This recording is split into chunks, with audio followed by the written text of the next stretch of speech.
Late Night Health continues. Dr. Greg Celaya, chiropractor and nutritionist, regular contributor to the program, is on the line. Greg, how you doing this afternoon? Hey, Daryl. Good to be here.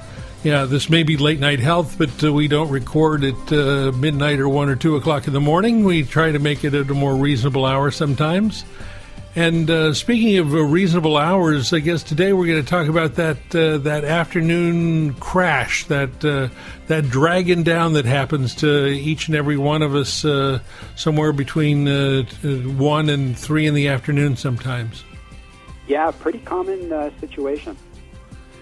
So is most of it in regard to not properly spacing meals, not eating properly, not eating the right things? I'm sure all of those are contributing factors. Yeah, it's all the above.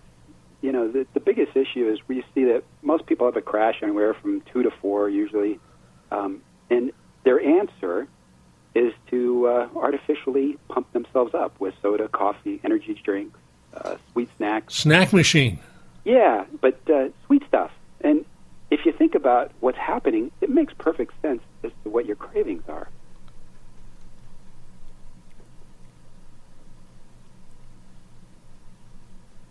You there, Daryl? Yeah, I am. Hold on one second. Something, let me do a pickup. Something happened. Okay. So, yeah, that is the natural way that most people go, because that's... if you don't prepare, that's what's available. Yeah, and well, the thing you have to understand is the usual reason that you have this happen is you have an unstable blood sugar, meaning that your blood sugar usually has dropped. And there's reasons for it. One of the number one things is the food that you're eating, and like you mentioned, when you're eating it. So the big thing is, first off, breakfast. How many people eat carbohydrates for breakfast? Fruit, cereals with sugar. And basically what that does is it tends to create your blood sugar level to drop because your body oversecretes insulin to put it into the cell.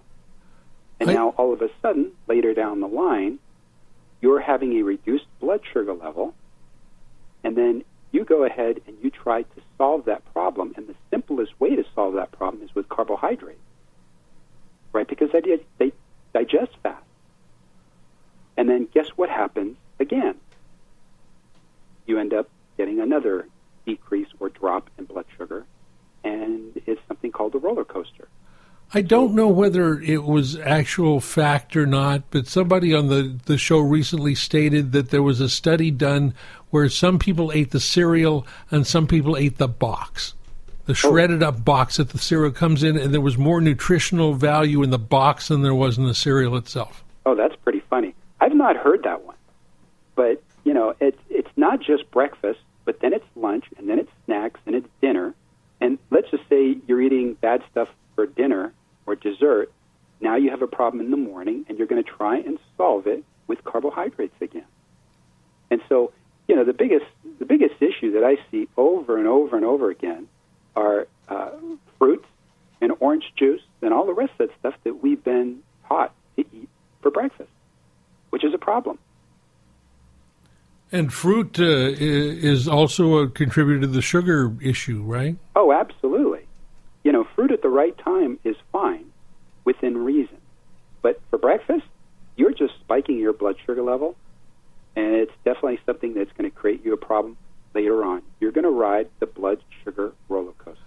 Well, part of the blame also, I guess, would be diet, because like Weight Watchers keep saying fruits are free, eat as much fruit as you want, as often as you want.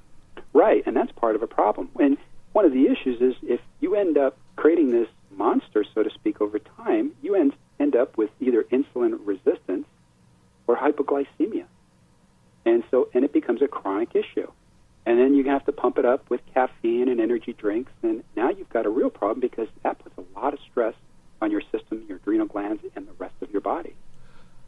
Well, the energy drink business has become huge over the past couple of years. Not only, with the Red Bulls and the Monsters and that. But also now the soda companies are coming up with their own high rev version. I know Mountain Dew has some sort of enough caffeine already. They've come up with some sort of an energy drink version. Are there any drinks out there that are actually reasonable for you and good for you that fall within the boundaries of these energy drinks, or they're all bad? Well, the energy drinks, they're basically overstressing your system. There are very few people that can actually tolerate them within reason. They may think they can, but basically it's legal liquid drugs is pretty much what it is. Right? I had somebody referred to as coffee earlier as a mild drug. Oh, absolutely. I mean, you take these people that have been on these stimulants for a long time and pull them off and see what happens. Right? I'm sure it might even happen to you. I'm off the coffee wagon at this point. I mean, it was such a big part of my life for so long, and first of all, just did it out of habit, necessity, and because that's what my parents did, that's what I did. And then, came along Starbucks with the really strong stuff, oh, and my goodness. I began to really like that. Although what they do is they double pop. They cook the beans until they pop twice, which is actually just burning the beans to give it that strong taste, and became to think that I enjoyed that.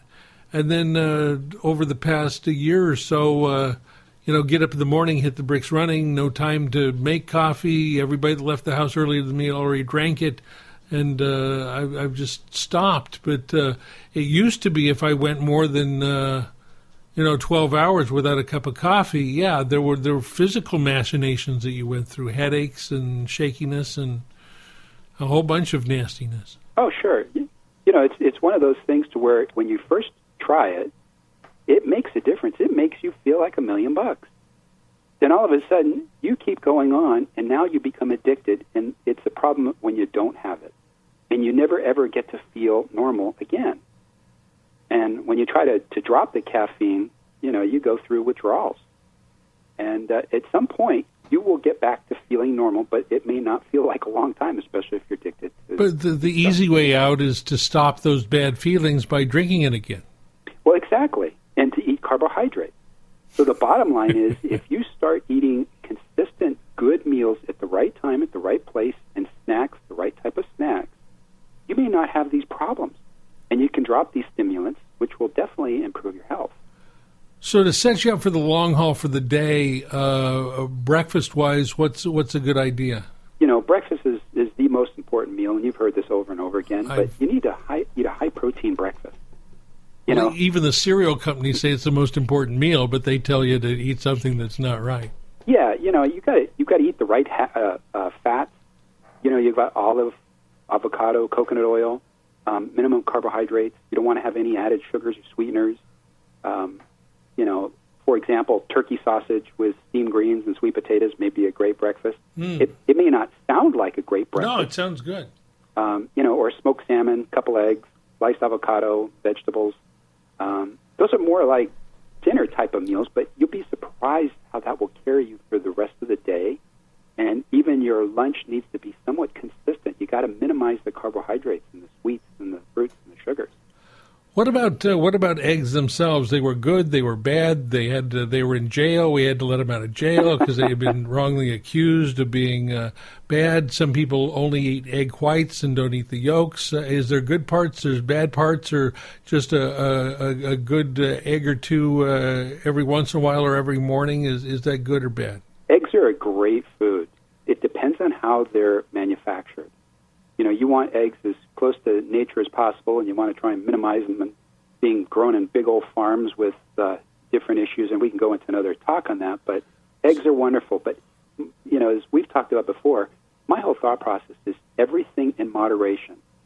If one day you decide to have 4 eggs, it's no big deal. If you have 4 eggs every day, you might have a problem. So just everything in moderation. A couple eggs here and there are not going to hurt you. In fact, they're really great for you. And even the yolks as well. Absolutely, the yolks. Yolks are really important for you. I mean, I go to to breakfast all the time and I see everybody eating the egg white omelets, and it's kind of like, they're still under the concept that eggs and the cholesterol is going to create a cholesterol problem with them, and that's not true.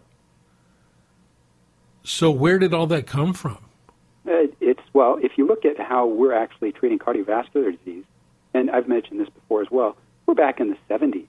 Well, not we, but just medical society. They're still thinking that cholesterol is the issue, and cholesterol is not the issue. There's other things that are much more of an issue, and cholesterol is not one of them. So cholesterol, there's good cholesterol, bad cholesterol. Theoretically, yes, they're what they call lipoproteins, and they've kind of pigeonholed them into cholesterols, and those are what we have the problem with, but they're important. They're both needed. We have LDL and HDL, and they're both very important. But it's how dense they are and the particle numbers of them that make the difference and create the problem, not cholesterol itself. So what would make up a good, reasonable lunch? Because lunch is the closest meal to this afternoon crash. Yeah, and if you're eating consistently and you do this for a while, you may not have those crashes. So lunch is going to sound kind of somewhat like breakfast just did, right? Smoked salmon, couple eggs, avocados, yams, turkey. I mean, there's a lot of stuff. You just want to minimize the carbohydrates and the fruit and the sweet. Can you get a reasonable, healthy meal off of a salad bar? Oh, absolutely. Absolutely. You can make bad choices at a salad bar as well, but if you can actually have a good variety of different things in a salad bar, it'd be great. The other thing you want to make sure is that you're eating consistent little snacks in between these meals. And those snacks have to be right, otherwise you have a problem. So when do you eat the fruit? I don't eat fruit that often, but if you're going to eat fruit, you want to try and center it around where you're having a meal that has protein. That way you can kind of offset it and maintain your blood sugar level from the protein, not just the carbohydrate. So you're more of a vegetable man than a fruit man? Yes, but, and you can have bad vegetables too.